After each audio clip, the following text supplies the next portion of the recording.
നമസ്തേ. ഇന്ന് 1201 ചിങ്ങമാസം 10-ാം തീയതി 2025 ഓഗസ്റ്റ് 26 ചൊവ്വാഴ്ച.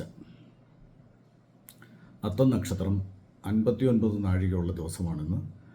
അത്തം നക്ഷത്രം കന്നിക്കൂറിലെ രണ്ടാമത്തെ നക്ഷത്രമാണ്. കന്നിക്കൂറുകാർക്ക് ഈ മാസം പൊതുവിലെ ഗുണദോഷ സമ്മിശ്രമാകുന്ന ഫലങ്ങളാണ്. നക്ഷത്രസ്ഥിതി അനുസരിച്ചിട്ട് 10-ൽ വ്യാഴം നിൽക്കുന്ന, 7-ൽ ശനി നിൽക്കുന്ന കാലമാണ് ഇപ്പോൾ നടന്നുകൊണ്ടിരിക്കുന്നത്.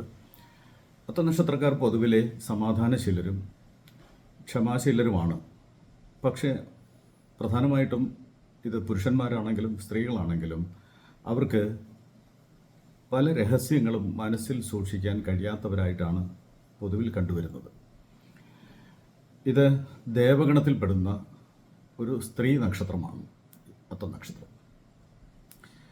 പൊതുവിലെ അത്തം നക്ഷത്രത്തിന് ജനനകാലം ചന്ദ്രദശയിലും അത് കഴിഞ്ഞ് 7 വർഷം ചൊവ്വാദശയും തുടർന്ന് 18 വർഷം, ഏകദേശം ഒരു സാധാരണഗതിയിൽ പറയുമ്പോൾ 30 വയസ്സ് വരെ രാഹുർ ദശാകാലമുള്ള ജാതകമാണ്. 30 വയസ്സിന് ശേഷം 16 വർഷം, അതായത് 46 വയസ്സ് വരെ വ്യാഴദശയും 46 വയസ്സിന് ശേഷം 19 വർഷം ശനിദശയുമുള്ള ജാതകമാണ്. അപ്പോൾ ബാല്യകാലത്തിലും മധ്യകാലത്തിന് ശേഷവും കൂടുതൽ മനപ്രയാസങ്ങളും സാമ്പത്തിക ആരോഗ്യ പ്രശ്നങ്ങളും നേരിടുന്നതായ ഒരു നക്ഷത്രമായിട്ടാണ് ഈ അത്തം നക്ഷത്രത്തെ പറയുക. പലപ്പോഴും പ്രശ്നങ്ങൾ നേരിടുന്നത് അല്ലെങ്കിൽ മനപ്രയാസം ഉണ്ടാക്കുന്നത് ഈ വ്യക്തി തന്നെ പറയുന്ന കാര്യങ്ങൾ തിരിച്ച് ദോഷമായിട്ട് വന്നു ചേരുന്ന സാഹചര്യം വരും. മനസ്സിൽ കാര്യങ്ങൾ വേണ്ടത്ര സൂക്ഷിക്കാൻ കഴിയാത്തതുകൊണ്ട് ആരോടെങ്കിലും അത് ഷെയർ ചെയ്യും. അത് കൂടുതൽ വിഷമങ്ങളായിട്ട് തിരിച്ച് വന്നു ചേരുന്ന ഒരവസ്ഥ ഉണ്ടാക്കും. ഈ കാര്യത്തിൽ ഇവർ ശ്രദ്ധിച്ചാൽ കൂടുതൽ നല്ല ഫലങ്ങളുണ്ടാക്കും. നല്ല രീതിയിൽ വിദ്യാഭ്യാസം ചെയ്യാൻ, നല്ല ബുദ്ധിയോടുകൂടി പ്രവർത്തിക്കാൻ, മറ്റുള്ളവരുമായിട്ട് നല്ല രീതിയിൽ സഹകരിക്കാൻ, തൊഴിൽപരമാകുന്ന ഉത്തരവാദിത്തങ്ങളുള്ള, ബാല്യകാലത്തിൽ തന്നെ നല്ല സൗഹൃദങ്ങളുള്ള, ആ സൗഹൃദങ്ങൾ എക്കാലവും സൂക്ഷിച്ചു വയ്ക്കുന്ന നല്ലൊരു പ്രകൃതക്കാരാണ് അത്തം നക്ഷത്രക്കാർ. പൊതുവിൽ നല്ല ഫലങ്ങളെ ചെയ്യാനുള്ളതായ സാഹചര്യങ്ങളും സാധ്യതകളുമുണ്ട്. എങ്കിലും 7ാമത്തെ രാശിയിൽ ശനി നിൽക്കുന്ന ഒരു കാലഘട്ടമാണ്. 7-ൽ ശനി നിൽക്കുന്നതിനെ കണ്ടകശനി എന്ന് പറയും.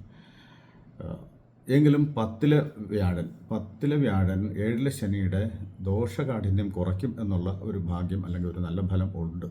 10ാമത്തെ രാശിയിൽ വ്യാഴം നിൽക്കുന്നത് തൊഴിൽപരമാകുന്ന അഭിവൃദ്ധികൾക്കും ചെയ്യുന്ന പ്രവൃത്തികളിൽ തനിക്ക് മനസ്സിന് സന്തോഷം കിട്ടുകയും മറ്റുള്ളവർ അംഗീകരിക്കുകയും ചെയ്യുന്ന വിധത്തിലുള്ളതായ ഗുണങ്ങൾ ലഭിക്കുന്ന ഒരു നല്ല സ്ഥിതിവിശേഷം ഈ കാലയളവിലുണ്ട്. പക്ഷേ സ്ത്രീകൾക്ക് പുരുഷന്മാർ നിമിത്തമായിട്ടും പുരുഷന്മാർക്ക് സ്ത്രീകൾ നിമിത്തമായിട്ടും പരസ്പരം കുറ്റാരോപണങ്ങളോ മനപ്രയാസങ്ങളോ ഉണ്ടാകാനുള്ളതായ സാധ്യതകളുണ്ട്. സാമ്പത്തിക കാര്യങ്ങൾ കൈകാര്യം ചെയ്യുമ്പോൾ കുറച്ച് കൂടുതൽ ശ്രദ്ധിക്കേണ്ടത് ഈ കാലഘട്ടങ്ങളിൽ അത്യാവശ്യമാണ്. ചില സന്ദർഭങ്ങളിൽ വേണ്ടതും വേണ്ടാത്തതുമായ കാര്യങ്ങൾ പറഞ്ഞു ചെയ്തു അതിൻ്റെ പേരിൽ മനോദുഃഖങ്ങൾ അനുഭവിക്കേണ്ടതായിട്ട് വരുന്ന സാഹചര്യങ്ങളുണ്ടാകും. ഒരു മാസക്കാലം, ഇപ്പം തൊട്ട് ഒരു മാസക്കാലം സാമാന്യേന തെറ്റില്ലാത്ത ഗുണങ്ങളാണ്. ഈ ദോഷങ്ങൾ, അതായത് നമ്മളിലുള്ളതായ ദോഷങ്ങൾ വരാതിരിക്കാനും ഗുണങ്ങൾ നഷ്ടപ്പെട്ടു പോകാതിരിക്കാനും വേണ്ടിയിട്ട് പ്രധാനമായിട്ടും ചെയ്യേണ്ടത് നക്ഷത്ര ദേവതയായിരിക്കുന്ന ചന്ദ്രൻ, പൗർണമി നാളിൽ ചന്ദ്രനെ പ്രാർത്ഥിക്കുന്നത് നല്ലതാണ്. കൂടാതെ ദേവീ ക്ഷേത്രത്തിൽ പ്രാർത്ഥനാ കാര്യങ്ങൾ ചെയ്യുക, തൻ്റെ ഭരദേവതയെ പ്രാർത്ഥിക്കുകയൊക്കെ ചെയ്താൽ ഈ കാലഘട്ടത്തിൽ ദോഷങ്ങൾ വരാതിരിക്കാനും നല്ല ഫലങ്ങൾ കൂടുതൽ ലഭിക്കാനും കഴിയും. അതിനായിട്ട് ഈശ്വരനെ പ്രാർത്ഥിക്കുക. നന്മയുണ്ടാവട്ടെ.